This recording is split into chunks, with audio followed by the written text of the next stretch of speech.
નમસ્કાર. દેશ વિદેશમાં વસતા મારા ભાઈઓ તથા બહેનો, આજે આપણે વિડિયાની અંદર એવું સરસ મજાની ટેકનિક શીખવા જઈ રહ્યા છીએ. તો દેશ વિદેશના લોકો અમારા ઉપર ડિમાન્ડ કરે છે કે ભાઈ અમને થોડીક એવી કસરત શીખવાડો તો અમારે દુખાવો ઘરે બેઠા દૂર થઈ શકે. અને ખાસ કરીને અમે સુરત કામરેજમાં દવા વગર, ખર્ચા વગર અને ફી વગર લાગણીથી કામ આપીએ છીએ અને સેવા આપીએ છીએ. લોકોને વિનામૂલ્ય ફ્રીમાં સેવા લાખો લોકોને આપી છે અને હજી જીવતા હશું તો લાગણીથી લોકોને સેવા આપતા જ રહીશું. તમારા બધાને આશીર્વાદ અને દુઆથી સેવાનો દોર દિન પ્રતિદિન બહુ જ વધતો જાય છે. એ બધાય તમારા બધાની કૃપા છે, તમારા બધાની લાગણી છે. તમારા ચરણોમાં અમે ખૂબ ખૂબ ધન્યવાદ ને અભિનંદન આપીએ છીએ. તો હવે આપણે જોશું કે આપણે આજે દુખાવો કયો દૂર કરવા માટેની કસરત છે. તો ગરદનનો દુખાવો, ખંભાનો દુખાવો, હાથનો દુખાવો, પીઠનો દુખાવો, ડોકનો દુખાવો બંધ થઈ જાય એને માટેની આપણે આજે ટેકનિક કરીશું. તો પહેલા નંબરની ટેકનિક આપણે શીખીશું. આપ જોઈ શકો છો કે પહેલા હાથને આપણે આવી રીતે દિશામાં ફેરવીશું. આવી રીતે હાથને દિશામાં ફેરવવાથી બરાબર. ચાલો પછી બીજી ઊંધી દિશા કરીશું આપણે. સરસ, ઊંધી દિશા. વાહ ભાઈ વાહ, સરસ સરસ. ચાલો હવે ટેકનિક લેશું. બીજી ટેકનિક લેશું કે આવી રીતે હાથને ફેરવવાથી હાથનો દુખાવો અને હાથની ખાલી ચડતી બંધ થઈ જશે.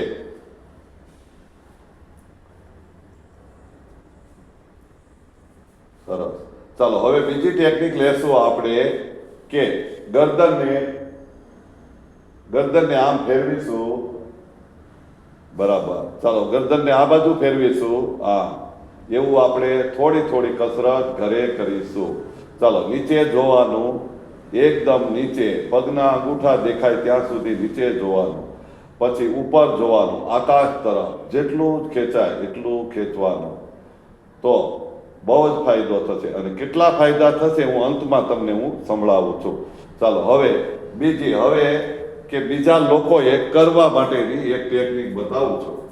તો આ દડો છે, જોઈ લો, રમવાનો દડો, બોલ. અહીંયા આપણે આમ ફેરવીશું.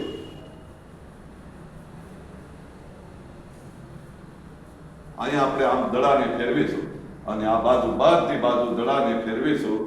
તો દબાવીને દડાને ફેરવીશું તો તમને એટલો બધો ફાયદો થશે કે ગરદનનો દુખાવો, ખંભાનો દુખાવો, વાહાનો દુખાવો ફટાફટ બંધ થઈ જશે. આ દડાથી, રમવાના દડાથી બહુ જ ફાયદો થશે. આપણી રમતમાં આપણો દુખાવો સહજ રીતે દૂર થઈ જાય છે. આવું આપણે ઘરે કરવાનું છે આ દડાના બોલથી. કદાચ તમને હાથ દુખતો હોય તો, ક્યાંય પણ હાથ દુખતો હોય તો દડાને ધીરે ધીરે આવી રીતે હાથ ખોલવાનો, દડાને ધીરે ધીરે અહીંયા રાખવાનો, તો પણ ફાયદો થશે.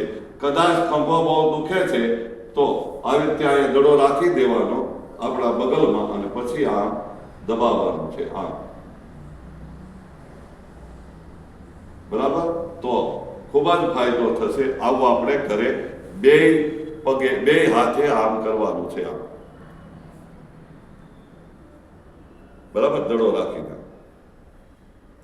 તો ફાયદો ખૂબ જ થશે. ચાલો હવે બીજી એક ટેકનિક છે કે આ સરસ મજાની ટેકનિક હું શીખવાડું છું, એ જોઈ લેજો તમે. હવે આવું કપડું લેવાય, સાડીનો ટુકડો લેવાય, ટુવાલ લેવાય અથવા આવી ચૂંદડી લેવાય અને આવી રીતે આમ રાખી દેવાનું. જોઈ લો. હવે આ કપડું આમ રાખીને આમ નથી કરવાનું, નહીંતર નુકસાન થાય. આમ કરવાનું છે અને પાછળથી લઈ લેવાનું છે અહીંયાથી અને પછી આમ ફરી જવાનું છે.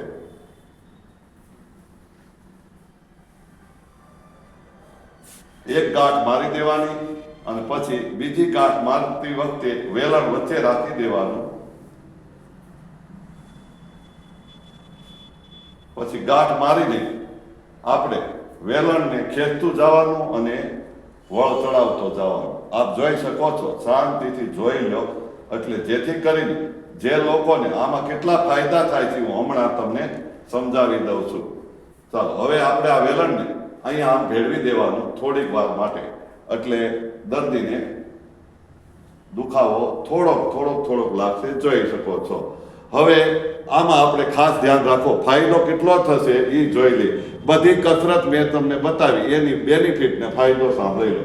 ખભા જેના દુખતા હશે એને માટે ફાયદો થશે, શોલ્ડરનો દુખાવો બંધ થઈ જશે, પછી ગરદનનો દુખાવો થતો હોય, ડોકનો દુખાવો થતો હોય બંધ થઈ જશે, હાથમાં દુખે છે તો બંધ થઈ જશે, હાથમાં ખાલી ચડતી હશે તો બંધ થઈ જશે, કોણીનો દુખાવો બંધ થઈ જશે ને હાથમાં ખાલી ચડતી બંધ થઈ જશે. આવું આપણે કરશું, બહુ જ ફાયદો થશે. ફરી વખત બોલું છું, ખંભાનો દુખાવો બંધ, ડોકનો દુખાવો બંધ, પછી હાથમાં દુખતું હોય કે હાથમાં ખાલી ચડતી હોય તો બંધ, અને પછી હારો ફાયદો, મોટો ફાયદો, વાહાનો દુખાવો, પીઠનો દુખાવો કોઈ દી નહીં થાય. આવું આપણે ઘરે કરીશું. કેટલી ઘડી કરવાનું છે એ જોઈ લઈએ આપણે. હવે આપણે તમે આ બાંધ્યા પછી હાથમાં, એક હાથમાં કે બે હાથમાં તમને સૂનપણું ખાલી ચડવા મળે એટલે ખોલી નાખવાનું છે. આવું આપણે ઘરે કરીશું, અને લાખો લોકોને આ વિડીયો શેર કરજો, જેથી કરીને બધાને ફાયદો થાય, સર્વ લોકોને લાભ મળે. મારા ગુજરાતી મિત્રો ક્યારેય દવા લેવી ન પડે, અને લોકોને આપણા આ દુખાવા બધાય દૂર કરવા માટેની આ સરસ મજાની સારામાં સારી ટેકનિક છે. તો આ વિડીયો લાખો લોકો સુધી પહોંચાડો. હું તમને બધાને ચરણોમાં વંદન કરું છું અને ખૂબ ધન્યવાદ કરું છું. અને જેટલા મારા ગુજરાતી જેટલા વિડીયો જોવે છે એને ભગવાન સુખ આપે, શાંતિ આપે, તંદુરસ્તી આપે અને ખૂબ ધનની પ્રાપ્તિ કરતા રહ્યો. રોજ સપના સાકાર કરો અને રોજ આગળ વધતા રહ્યો. રોજ ખુશ રહો અને રોજ તંદુરસ્તીને પ્રાપ્ત કરો. ખૂબ ધન્યવાદ. જય હિન્દ.